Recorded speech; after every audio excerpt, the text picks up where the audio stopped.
Well, hello everyone. We're back again. With Tillman Goins again for another video. We In this video we want to talk about uh, lobbyists and how lobbyists have effect on your actually local government, but state government and in Washington. Everybody seems to have their complaints and concerns about how lobbyists affect government and stuff. So I want to talk a little bit about that and kind of give you a probably a 30,000 foot, 20,000 foot view on that at the state level and how it affects things. So anyway, before we get into it, I asked you to follow me on Facebook at Midnight Rider.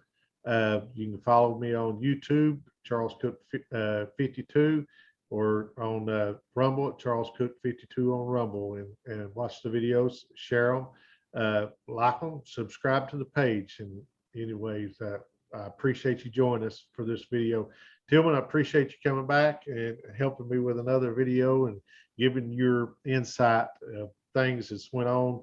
You're a wealth of knowledge that you've served at the county level and you served at the state level, and you've seen a lot of this stuff, and you got a lot of great knowledge on it. So anyway, I've been to Nashville a few times, and one of the things that always got my attention was walking through the halls of the legislature and the Capitol building, or Legislative Plaza, or wherever it is now, the Hull building, or Cordell Hull building, and looking at things and seeing how things are going, and seeing all these lobbyists walking around and everything, and see how things operate. So anyway, I'd like for you to talk about that, some of the things that you've seen, the effects that it has on people, some of the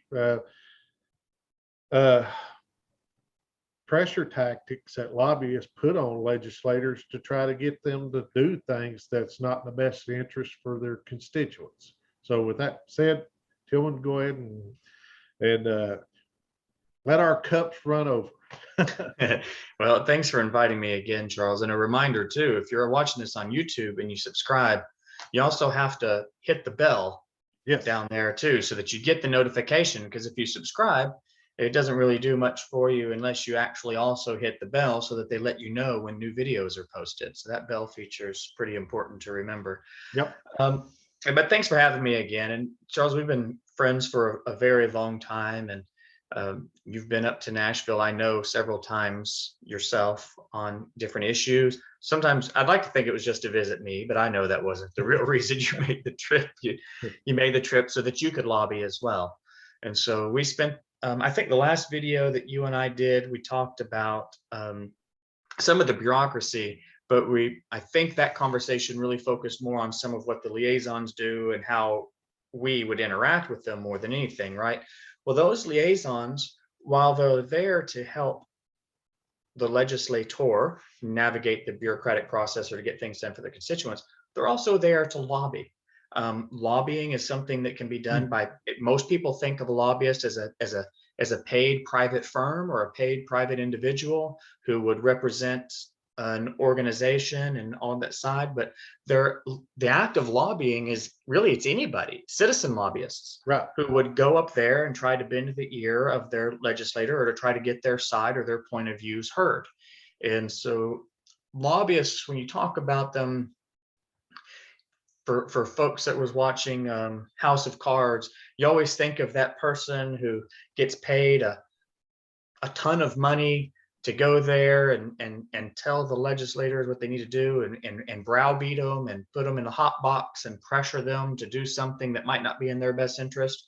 But it really is anybody that's trying to get their point of views across, whether it's paid government lobbyists, and your tax dollars do pay for lobbying efforts. That's what the liaisons do, but it's also even at the local level or state level, your county tax dollars that fund the school system. There are school systems that use some of your tax dollars to hire lobbyists to lobby in Nashville for the school systems. And there have been efforts to try to stop tax-funded lobbying in the past. They haven't passed yet, but it's a thing. So lobbyists, and there are tons of them. Every entity wants to make sure that their voice and their point of view gets heard, whether it's back in the 80s and 90s, it was always a big deal to talk about the big tobacco and tobacco lobbyists. Of course, you've got pharma lobbyists. Probably there's no larger group of lobbyists on anything other than education, honestly. Education lobby is huge. And not only because of their paid lobbying efforts through taxpayer funded lobbyists, but also if you've got Pearson Books and you've got all these different other education firms and private education firms all spending a lot of money towards lobbying. Education is a big business. But then, of course, you've got your citizen lobbyists, right? Or that would, maybe it's teachers union members who are told to go to Nashville and sit there and try to put pressure on their elected legislators over an issue. And that's why I think education was one of the reasons, other than education is very important, but that's one of the reasons I think why education usually is where you hear most of the, these days, where you hear most of the issues arising from in Nashville, because there's so many voices. And not all lobbyists are bad. If they align with your views, NRA, obviously, they have lobbyists too. If you are anti-Second Amendment, a lot of Democrats are anti-Second Amendment. Why do you need a rifle that can hold 3 rounds? I don't know what their latest nonsensical argument is, but they have it. They think NRA lobbyists are evil, right? They must be paid to stand against it. But if you're somebody that aligns, your views align with them, and mine often did with the NRA, then they had no reason to try to pressure me to vote a certain way on a bill, right? I'm already aligned philosophically with what their mission is in most instances. Right. And so those are lobbyists that, while they may be allied on issues, they knew they didn't need to spend much time in the office trying to convince me a certain way. And so the easiest way to lobby is know your legislators, know where they stand on issues. And most lobbyists will spend time building relationships and knowing where they stand than anything.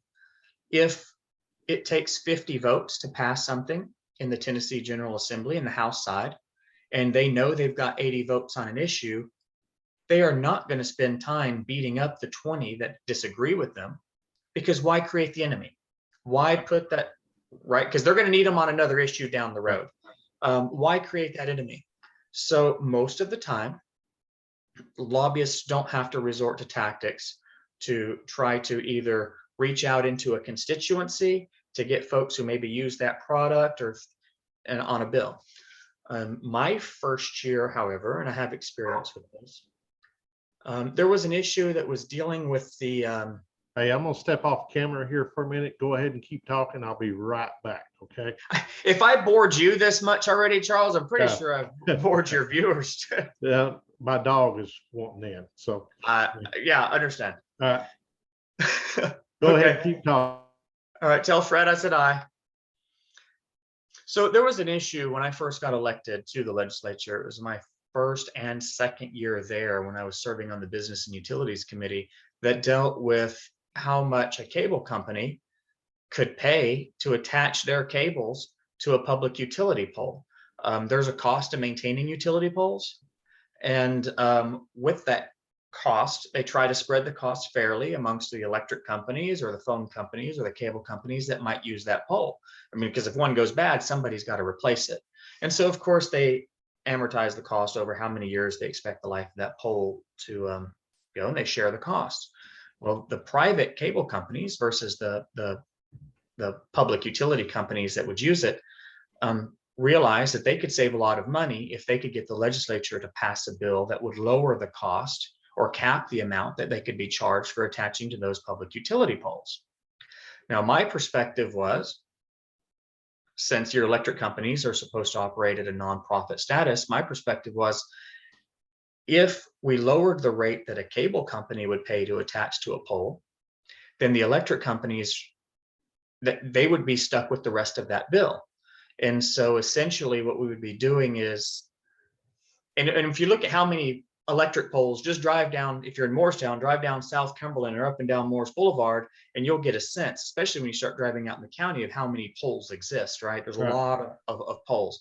And statewide, that's huge. So when you have your large cable companies statewide, they would be looking at saving tens of millions of dollars per year by lowering that attachment pole rate. That's a lot of money. And that's money that they're expected to show in profitability to their, and they're always looking for ways to profit, which isn't, and profit's not a bad thing.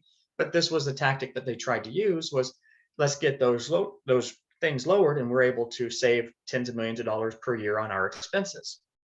My perspective was, but now wait a minute, the moment you lower the cost of maintaining those, that's shifted over to the cable companies.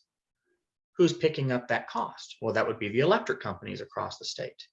And so my perspective was, I had a hard time getting behind something that I thought was fair, and cable companies could choose, do you want to use it or not? I'm a free market guy.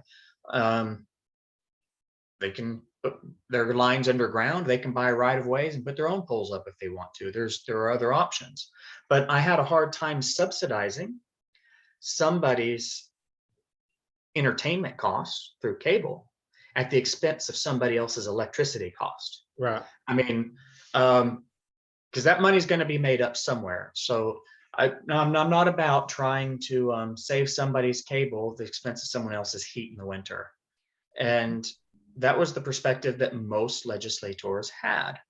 However, the lobbying firms, and they have very strong lobbyists in the cable industry, were not only were they pushing, but they decided to end up trying to get all of their customers on board as well. And even to the point where they were sending out on the bottom of their cable bill, that back in the old days used to get them by mail, but at the bottom of the cable bill was printed, if you want to keep your cable costs from rising or from going up, contact your legislator and pressure them to support this bill.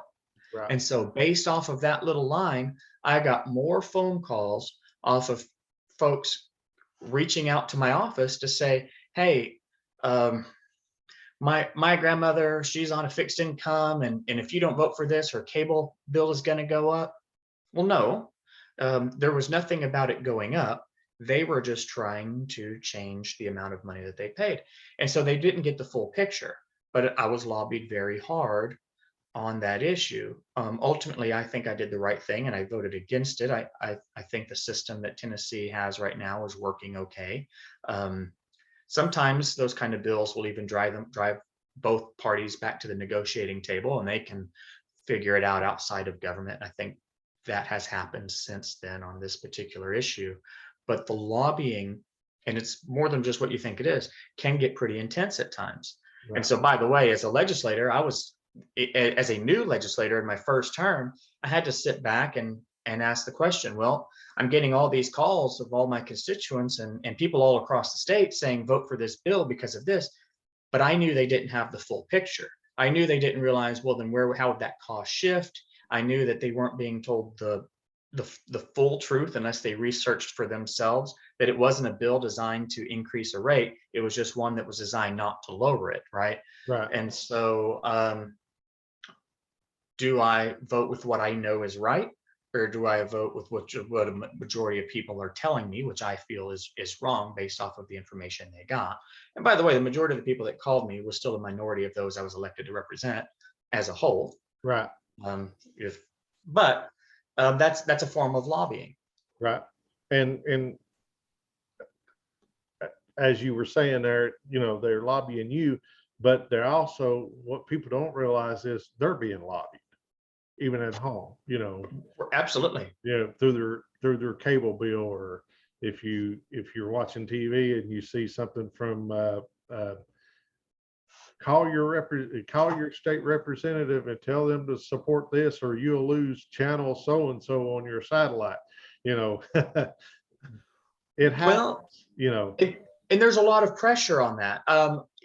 In education, especially, and sometimes folks who are members of the teachers union, I've had them say, hey, look, we're kind of up here because they asked us to, and they felt like they had to do that. And I said, but I kind of really don't agree with this, or I don't understand it, because they were being used to Right. as if showing numbers of one side. And that teachers union is just one example, because they were probably amongst the worst offenders of that, to be honest with you. Yeah. But I had to get them calling and saying, hey, look, I'm a teacher, and I know they're telling you all teachers believe this, but that's not the case. Right. And you know, the teachers unions are one thing, and how, you know, some of the stuff that they're pushing, a lot of the teachers don't even agree with. A lot of times the teachers don't even realize what their union is even pushing, and they'll tell you they don't agree with it. But you know, that's when they got to push back on their teachers union and say, hey, you got to stop that. But yeah, I mean, and it happens with uh, law enforcement. You know, we see the wire red for ed. You know, see that even at the local level. You know, you back the blue. You see it with law enforcement. A lot of things that we think is anti-law enforcement is really not. It's just sold that way. You know, and I've seen that dealing with the civil asset forfeiture deal, and so a lot of those things you have to do your homework on, because you know we're a lot of things are spun as defund the police and stuff, and it's really not. It's really about funding police properly, so that they don't have to use these tactics. Well, let's and if I may, Charles. So there in some cities, there were real efforts to defund the police, Right, right? Take right. money out of the police budget. I know you're not defending them, but there No, was an issue. But there was an issue locally that really got me. Oh, sorry, I leaned back too far. No, yeah, there was an issue locally that really got me steamed. That's how mad I was. I was ready to come out of my chair. When and I forget the numbers, but I know the sheriff's department, and they probably needed some of this. I wasn't in local government at the time, but I think they wanted a certain number of new vehicles, like maybe it was 8 for the purpose of this. The county commission looked, and they looked at the budget, and they said, okay, we can afford 3 this year, new. So they were increasing the sheriff's, but because it was less than what the department had asked for, I think they started putting out the narrative of they're trying to defund the police. right, There was never an effort to defund the police locally. There, right. there, there was an effort to meet that sheriff part way. Hmm. And school systems are another one that are really bad for that. There is actually, when I was on the county commission, especially, and that there's been a new director of schools since, and I don't know if they're still doing this tactic, but there is a state law, and it's called the maintenance of effort law, that says a local government cannot reduce their amount of contribution to a school system. Right, So if you give $100 million in 2021, you're prevented by law from giving anything less than 100 million. right. Now, if you increase it to 101 million, guess what? That next year, you've just changed that base amount. You can never give less the following year. So now you've got to give 101 million by law. So the school system, if their budget was 100 million, would come and say, well, we need 110 this year. Yep. 110 million. Well, that's not 110. That's not an extra $10 million one time. That's an extra $10 million in your budget in perpetuity.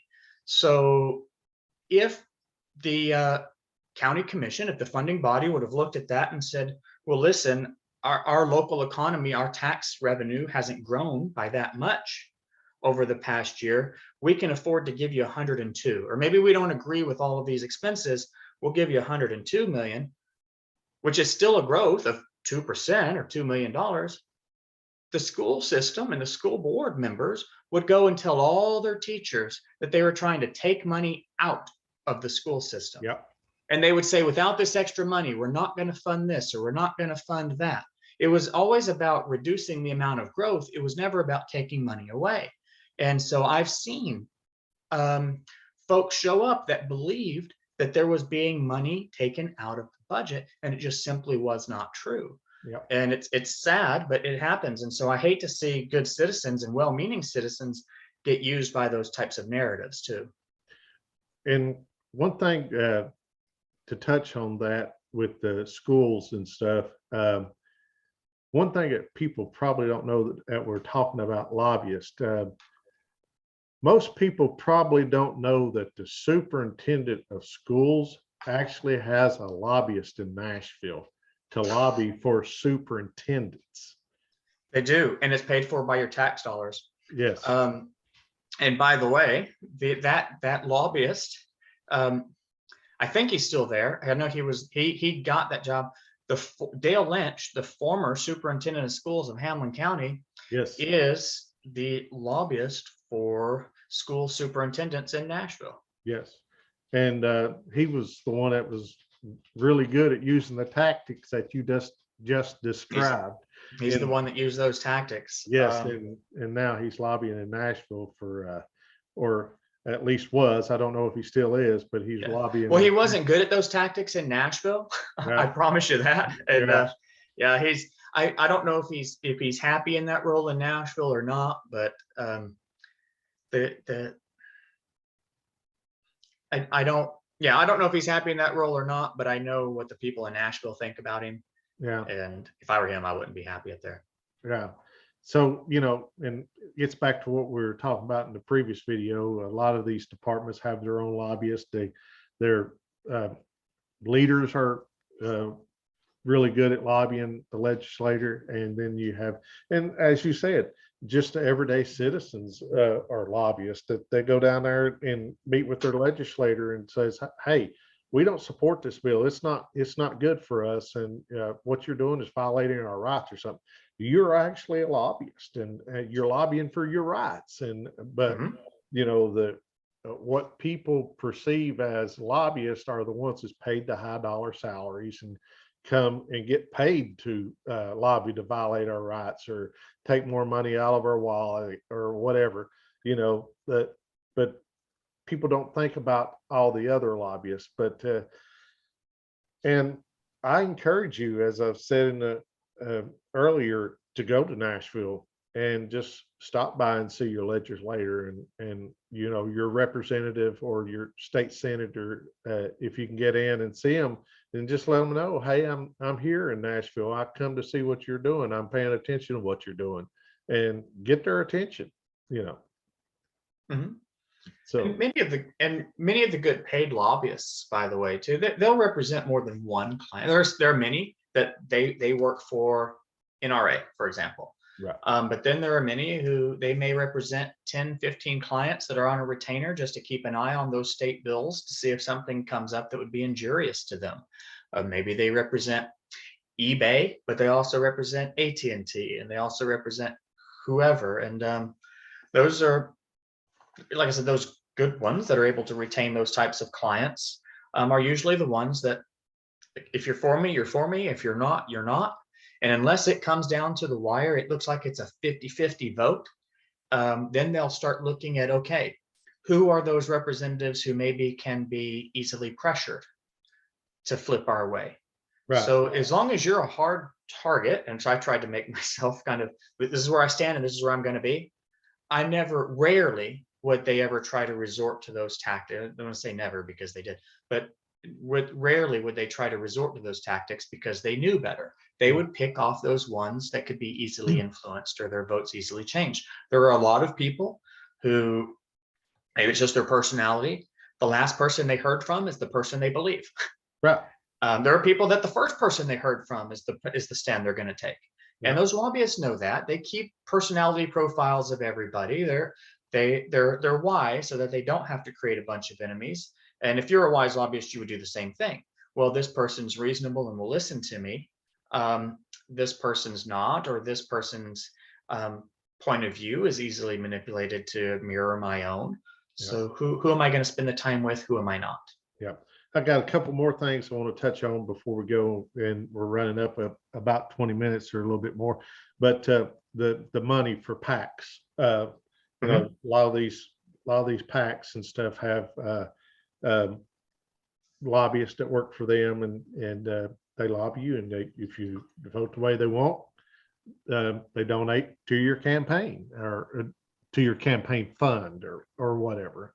Mm-hmm. Correct? Correct. Okay. Um, sometimes I'm not saying eBay does. You mentioned eBay, but I'm just saying like eBay wanted to think the legislators that supported a bill for them, would they throw a party for them? Where they could come and eat and drink all they wanted to. Right. So that's illegal in Tennessee. Okay. Now a lot of different organizations do host receptions in the evenings. Right. Most of those would be, so let's say you have the Tennessee Dentists Association as an example. I don't know if I ever went to one, or if they ever had one, but so what they'll do is those dentists that are members from all across the state, they'll invite them up. Hey, we're going to host a reception. It's going to have, usually it's finger foods or whatever, and we're going to invite the legislators out to so you have an opportunity to talk to them in Nashville, and they'll try to coordinate that in a week where most of them can come up, and they can also tell them, here's bills that dentists believe in. So they'll do receptions. I rarely went to those receptions unless I knew someone made that 3.5 hour trip from my district into Nashville and was going to be there. And then I would go, because if they made a 3.5 hour trip to be there, to have an opportunity to speak to me about whatever bills was dentists were for that week, Right. then I would go and make an effort to try to listen to them. Right. It's the Right. least I could do as a representative. Right. But to say, hey, we're going to have you 10 over to my house and we're going to throw a big bash for you with all kinds of like free flowing drinks, and we're going to invite a band, and that, if that ever happened, I was never invited to one. Yeah.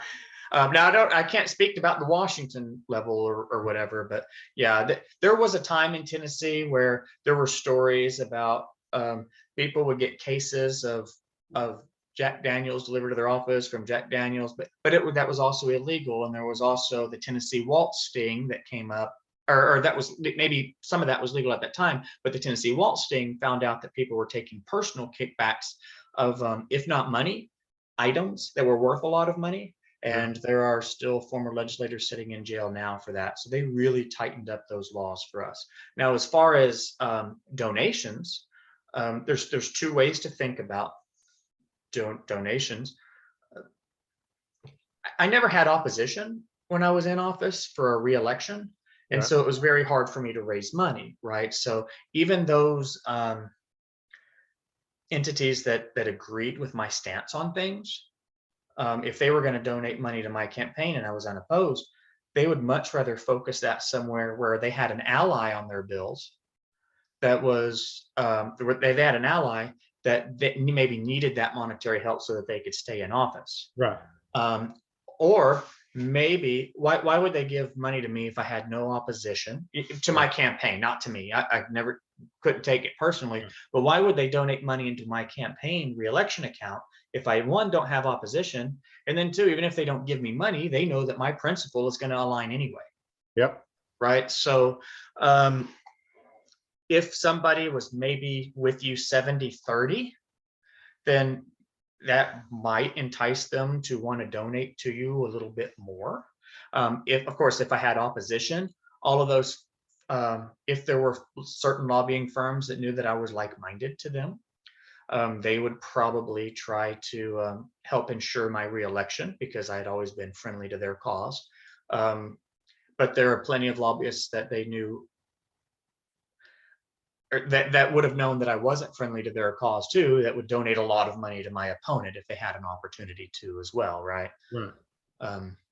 Now, of course, that's always depending on several other factors too. Or they're not gonna go and donate money to your opponent if they don't think there's a chance in Hades that your opponent would win. Right. That doesn't really happen. Yeah, because it can always have the negative effect, I saw what you done during the election, and no, I'm not. You tried to get me beat, and now you want to come in my office and beg me to vote for this bill? Why would I do that? Yeah, and I can tell you one that it really backfired on was Liz Cheney against Thomas Massey at the federal level. Yeah. Yeah. which I'm very glad of that because Thomas Massey is a fantastic. So I was always, I was a legislator and one of 99, right? But I was one.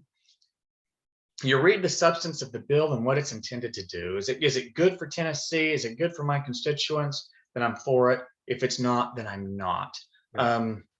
Certain lobbyists or liaisons or even citizens I mean, if they're a constituent, they're welcome regardless of their point of view or their issue.